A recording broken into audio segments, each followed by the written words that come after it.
Film bisa memikat semuanya ya. Tentu saja dari Sabang sampai Merauke teman-teman. Di kala negaranya sedang kocak-kocaknya ya. Jangan dong Jar. Nanti ada di stand up Jar. Oke. Selanjutnya kita akan bergeser, ini dia sang masalah di film ini. Sang pusat cerita, Fajar Nugrah, teman saya. Apa kabar Jar? Luar biasa. Baik Bang Reno, luar biasa sekali. Luar biasa. Ini gosip-gosipnya katanya paling sulit acting di sini adalah memilih celana dalam ya? Jujur iya. Karena Pak Dom minta celana dalam yang rada nyeleneh gimana? Ada lah Calvin Klein, coba Calvin Klein kata dia. Calvin Klein. Ada kliennya, bayangin. Bajakan itu ya. Jujur aja pas pakai acting rada gatel. Itu lebih ke gak dicuci mas, bukan palsu. Oh iya ya. Iya, bukan kata kesan kalau palsunya. gitu. Tapi Jay, Fajar ini kan memang kita tahu semua sebagai stand up comedian ya, dan mostly memang film-filmnya pasti ada hook komedinya, ada lucu-lucunya. Di sini ini first time ya, kayaknya bener-bener gak ada komedi-komedinya aja. Sebenarnya kalau first time bukan. Oh, oke. Bukan yang serius, serius pertama kali itu bukan. Tapi serius yang menurut aku ini karakter yang sinting, gila. Ini adalah pertama kali di sini. Aku ngerasa kayak, wah ini bisa nggak ya aku ngejalanin beban yang ada di pundakku ini? Karena memang bener-bener saya juga kaget kenapa akhirnya bisa dipilih Pak Dom, bisa Pak Sangkar dipilih itu kayak serius nih gitu. Boleh, kenapa alasan menerima film Pemikat Jiwa ini Bang Erdin? Karena aku pengen banget jadi polisi di film, pertama. Kedua, aku belum pernah dapat karakter yang beraksen Jawa. Jadi aku interested banget dan ngerasa ketantang banget di project kali ini. Sini perannya jadi siapa? Erdin, Aku dan jadi seperti Damal, apa? Taruna.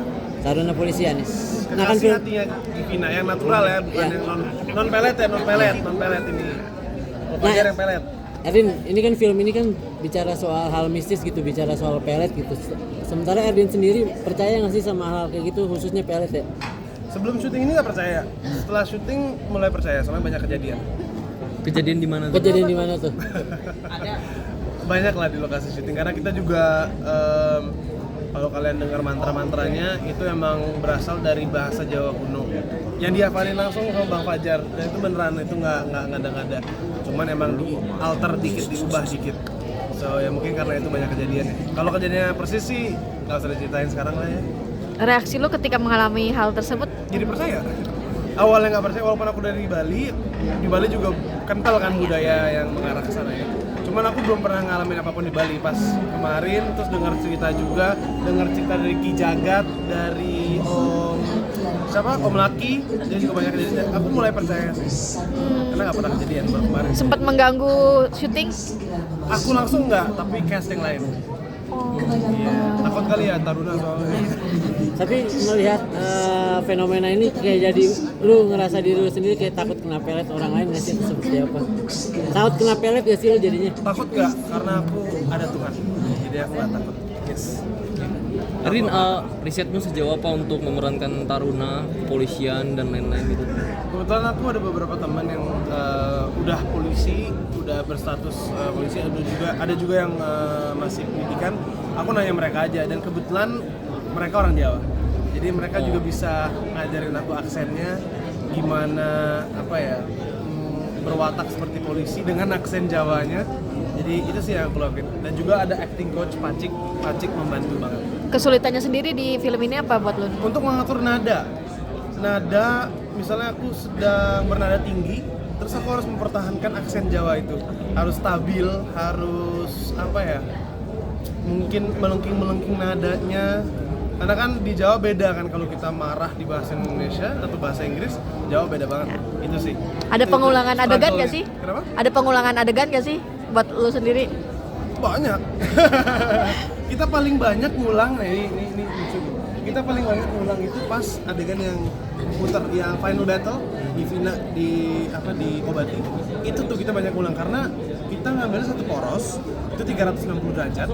Satu orang salah sedikit pun, mau itu cast atau kru, itu kita ngulang dari awal lagi. Jadi itu tuh yang benar-benar wow banget. Berapa kali pengulangan?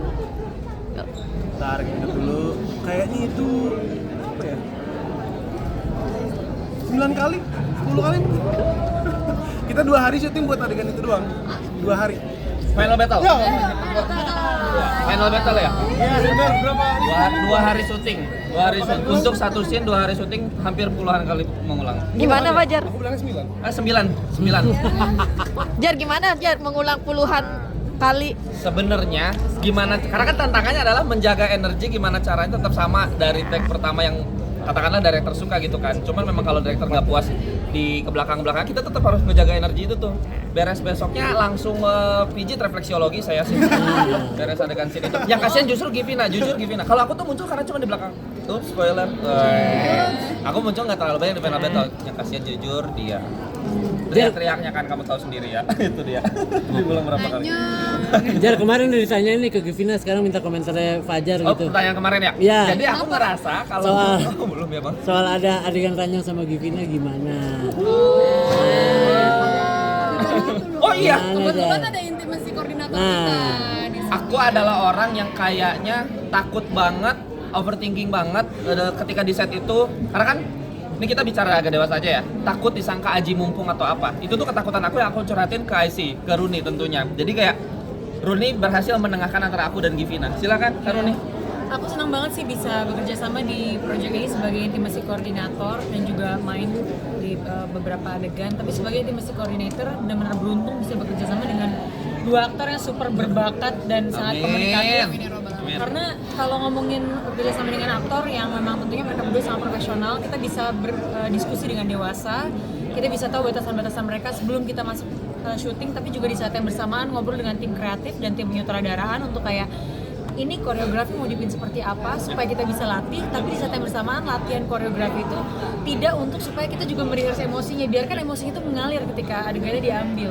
Makanya aku beruntung banget bisa bekerja sama dengan mereka. Kita tahu batasannya apa, ketika itu diambil kita juga bisa tahu oh, ini sebenarnya J dan Wulan melakukan ini tuh kok bisa begini dan bagaimana kita nantinya ada sentuhan-sentuhan fisik yang memang akan mendukung ceritanya gitu.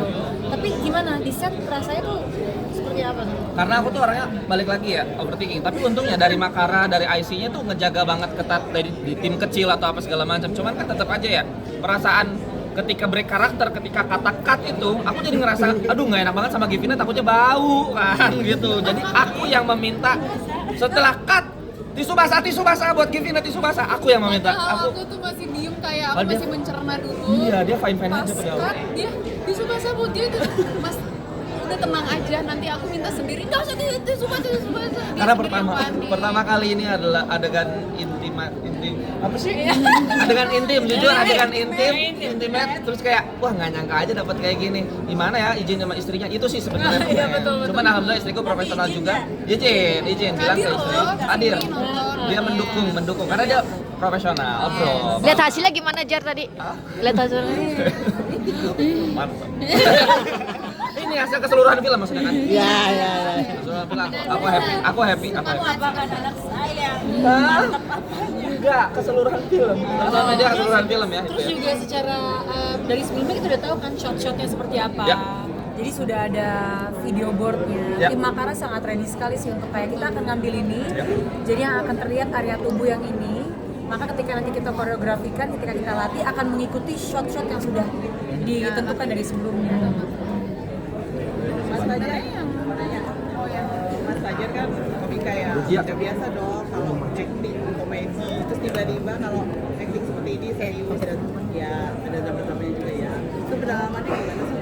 Jujur aja 4 hari pertama di syuting dimulai itu rasanya kayak ngawang, kayak ngambang banget, kayak ya Allah ini bener nggak ya aku bisa memerankan karakter Jai ini. Cuman kan akhirnya dibantu sama semua orang yang terlibat di film Pemikat Jiwa, jadi rasanya tuh kayak dihilangin aja bebannya satu-satu tuh di hari keempat. Tapi memang kalau misalkan kata action tuh ya akan hilang juga bebannya karena memang Padom bener-bener yang aku ngerasa Padom nggak kerasa director debut, jujur aja dia tuh banyak sekali kejutan di set yang kayaknya diginiin terus kayak nggak bisa nolak, make sense deh gitu deh. Jadi bener-bener penerimaannya bisa aku laksanakan lah kayak gitu dengan beban itu tentunya. Terus sense komedi bilang gitu aja. Iya, aku nggak bisa ngelawak di set, jujur. Aku udah coba ajak dia bercanda, nggak bisa. Heeh. Dia nggak mau kayak jangan nanti aku drop. Heeh. Ini lagi aku keep nih, tolong jangan. Jadi dia nggak mau diajak bercanda. Nggak bisa, sedikit. karena aku ngerasa kayaknya memang jiwaku udah model banget lah gitu. Karena kan Udah. kamu udah bukan komedian slash actor tapi Actor, actor gitu. slash komedian. Aku gini banget sama Robert Downey Jr. kebetulan. Oh my god. Menes ya. Temen Amin, terima kasih. Dikit, ini kan film mengangkat soal pelet gitu kan. Nah menurut kalian sendiri percaya apa nggak sih, atau mungkin seperti apa, atau pernah punya pengalaman atau seperti apa gitu? Sebenarnya kalau dibilang percaya nggak percaya, di lingkunganku ada lagi salah satu yang kayak gini. Jadi aku pengennya nggak percaya, tapi masalahnya kejadian gitu loh. Jadi kayak dikasih jawaban sendiri sama semesta. Jadi mungkin kita lebih lebih berhati-hati mungkin ya ketika berbicara. Kita nggak pernah ada yang tahu apa yang orang lagi pikirin, apa yang orang itu rasain ketika kita mungkin kesel sama dia gitu. Itu sih selalu berhati-hati aja. Udah. Satu pertanyaan terakhir ini aja. Itu sih. Kalau Fajar aku nggak gimana mau Fajar? menentang kepercayaan orang lain, kalaupun memang ternyata beneran ada dan aku nggak percaya, tolong jangan ada bersinggungan apa-apa. Cuman kalau aku percaya nggak percaya ya aku nggak mau menentang kepercayaan orang lain, itu aja sih. Pengalaman Jar? Ada pengalaman nggak sih Jar? Pengalaman di pelet? Ah. Tidak ada, paling pelet ikan yang saya makan. Terima kasih.